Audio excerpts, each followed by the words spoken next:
Semuanya, kembali lagi ke channel Toto Priyono. Pada video kali ini kita belajar tema 3, subtema 1, pembelajaran 4. Apa yang akan kita pelajari yaitu interaksi manusia dengan lingkungan, alam, dan sosial. Kemudian makna dari unsur-unsur yang terdapat pada iklan media cetak.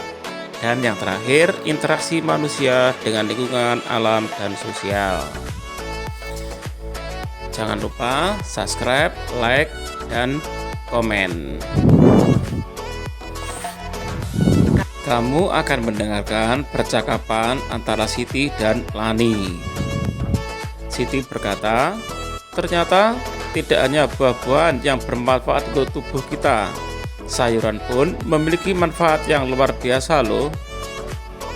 Lani menjawab, aku lebih suka wortel dibandingkan dengan sayuran lainnya. Siti berkata lagi, oh ya, mengapa kamu lebih suka wortel, Lan? Lani, tentu saja aku lebih suka wortel karena wortel mengandung vitamin A yang tinggi. Wortel ini sangat baik untuk mataku. Siti, oh iya juga, Lan. Aku jadi ingin lebih tahu tentang wortel dari petani wortel.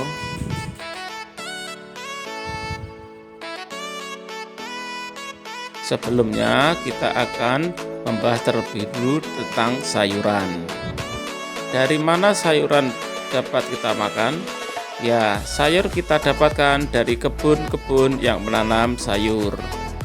Kemudian, siapa yang menanam sayur? Yang menanam sayur adalah para petani sayur.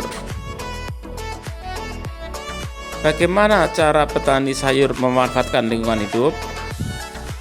Petani memanfaatkan lingkungan hidup dengan cara menanam sesuatu yang bermanfaat bagi kita. Apakah peranan petani bagi kehidupan kita?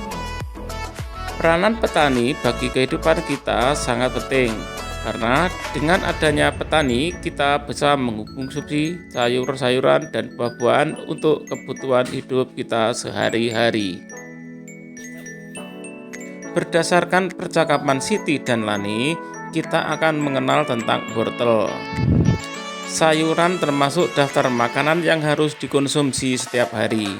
Seperti halnya buah-buahan, sayuran juga menyuplai serat yang sangat dibutuhkan oleh tubuh untuk memperlancar proses pencernaan. Banyak sekali jenis sayuran yang dapat kita pilih untuk dikonsumsi, baik untuk dimasak, dimakan sebagai lalap, maupun dibuat menjadi jus. Dibuat seperti apapun, kita masih tetap bisa merasakan manfaat sayuran bagi kesehatan kita. Salah satu contoh sayuran yang bermanfaat adalah wortel. Wortel baik untuk kesehatan mata karena memiliki vitamin A dan beta-karoten yang tinggi. Lalu, seperti apakah kegiatan petani wortel yang berada di balik tanaman yang berkhasiat ini? Gede Suwardana adalah salah satu petani wortel di Desa Batuya, Kabupaten Tabanan, Bali, yang sudah membudidayakan wortel jenis lokal. Suwardana memaparkan, selama masa tanaman, para petani rutin memberikan pupuk pada awal masa tanam. Menurutnya, pemberian pupuk di awal masa tanam sangat berpengaruh terhadap perkembangan tanaman. Pupuk yang mereka gunakan adalah pupuk organik. Hasil pertanian wortel lokal juga tidak mengecewakan. Gede Suwardana menjelaskan bahwa ia mampu memperoleh omset sebesar Rp2 juta per bulan dengan harga jual per kilogram sebesar Rp7.000.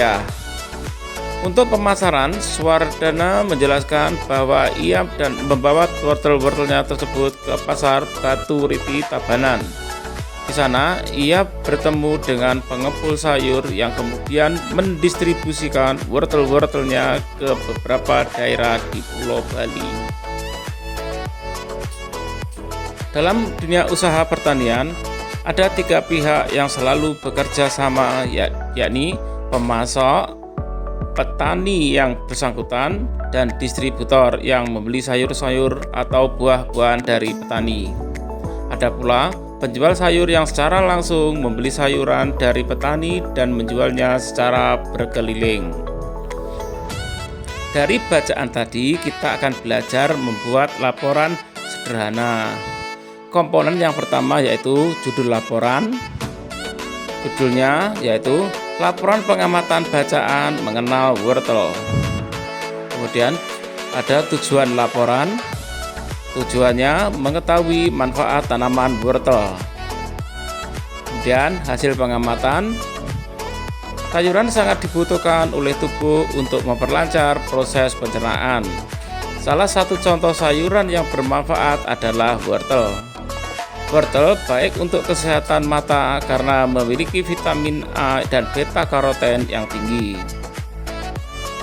Dede Swardana, petani wortel Desa Batuya, Kabupaten Tabanan, memaparkan bahwa memberikan pupuk organik pada awal masa tanam sangat berpengaruh terhadap perkembangan tanaman. Swardana mampu memberikan omset sebesar Rp2 juta per bulan. Ia membawa wortel-wortelnya tersebut ke pasar Batu Riti, Tabanan dan bertemu dengan pengepul sayur. Dalam usaha pertanian, ada 3 pihak yang selalu bekerja sama, yakni pemasok, petani yang bersangkutan, dan distributor. Kesimpulannya, wortel merupakan sayuran yang dibutuhkan tubuh untuk memperlancar pencernaan. Budidaya tanaman wortel yang baik akan menghasilkan wortel yang bagus dan menambah penghasilan para petani. Setelah belajar tentang membuat laporan sederhana, kita akan belajar tentang contoh iklan berkaitan dengan kehidupan masyarakat, keberagaman, adat istiadat, suku bangsa, dan agama. Coba kita perhatikan iklan media cetak berikut ini. Kita lihat ada gambar sapu. Kalimat iklannya, sebatang lidi jadi kuat bila menjadi sapu. Sebuah bangsa jadi kuat bila tetap bersatu. Mari bersatu untuk maju. Kemudian iklan sebelahnya, iklan B, ada gambar 6 orang anak. Kalimat iklannya ada, kedamaian ada ketika kita mau menerima perbedaan. Rayakan perbedaan dengan kebersamaan. Dari gambar A, kita akan mencari kalimat iklan, kata kunci, dan gambar. Kita bahas dahulu kalimat iklan. Iklan A, kalimat iklannya, sebatang lidi jadi kuat bila menjadi sapu. Sebuah bangsa menjadi kuat bila tetap bersatu. Mari bersatu untuk maju. Sedangkan kata kuncinya yaitu mari bersatu untuk maju. Pada gambar sudah sesuai dengan pesan yang disampaikan dan diilustrasikan dengan sebuah sapu. Gambar kurang menarik, gambar sudah cukup jelas.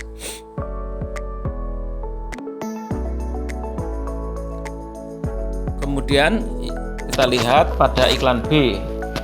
Kalimat iklan B itu, perdamaian ada ketika kita mau menerima perbedaan. Rayakan perbedaan dengan kebersamaan. Kata kuncinya adalah menerima perbedaan. Gambar B sudah sesuai dengan pesan yang disampaikan. Di situ digambarkan tentang perbedaan yang ada tapi saling bergandeng tangan. Menerima perbedaan, gambar cukup menarik dan jelas.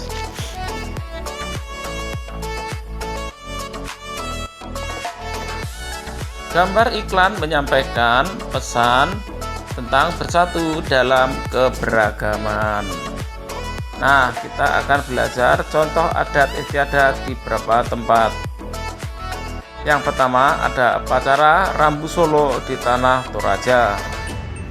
Upacara ini merupakan upacara adat untuk penghormatan terakhir sekaligus mengantar orang tercinta yang telah meninggal dunia menuju ke alam baka. Contoh yang kedua yaitu sekaten.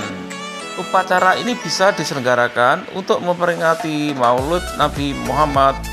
Setiap tahunnya sekaten diselenggarakan di alun-alun utara Keraton Yogyakarta dan dihadiri oleh ribuan warga Yogyakarta maupun wisatawan. Tidak heran, tradisi yang satu ini juga menjadi daya tarik tersendiri, sehingga mengundang banyak wisatawan untuk menyaksikan secara langsung. Contoh ketiga adalah yaitu Mongokaluholi, Sumatera Utara. Cukup sulit. Tradisi ini merupakan sebuah upacara untuk menggali kuburan yang telah lama, kemudian mengambil tulang belulang mayat yang telah dipindahkannya ke kuburan baru. Berdasarkan kepercayaan masyarakat setempat, orang yang sudah meninggal tidak benar-benar ada. Mereka menunggu suatu proses yang lebih sempurna, yaitu alam yang lebih abadi. Para arwah juga dapat berkumpul dengan anggota keluarga lain yang telah meninggal.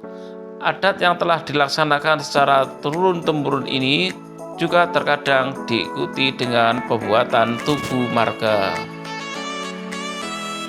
Contoh yang keempat yaitu maceratasi.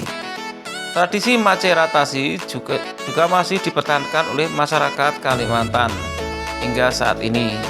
Upacara ini melibatkan prosesi penyembelihan hewan kurban seperti kambing, kerbau, ataupun ayam. Proses penyembelihan dilakukan di laut dan darahnya dibuang di laut sebagai simbol pemberian darah untuk kehidupan laut. Tujuan diselenggarakannya tradisi ini adalah agar mendapatkan hasil laut yang melimpah. Nah, kita akan mempelajari pesona Tanah Toraja. Sebagai salah satu tempat yang terindah di Indonesia, Tanah Toraja di Sulawesi Selatan yang menyimpan begitu banyak pesona alam dan adat istiadat yang unik dan sangat menarik untuk dinikmati. Berkat kekayaan budayanya yang luar biasa, Tanah Toraja bahkan dimasukkan ke dalam daftar sementara warisan dunia oleh UNESCO pada tahun 2004. Adalah sebuah upacara kematian yang dinamakan Rambu Solo, yang merupakan upacara mengantarkan sanak keluarga yang telah meninggal dunia ke alam baka. Upacara ini biasanya dilangsungkan secara meriah selama berhari-hari serta melibatkan seluruh penduduk desa. Berikut ini contoh deskripsi adat istiadat keluarga. Aku berasal dari suku Batak Toba. Seperti keluarga Batak Toba lain, keluarga kami mempunyai adat istiadat yang unik. Setiap malam pengantin baru pergantian tahun, kami akan berkumpul bersama untuk mengadakan ibadat syukur.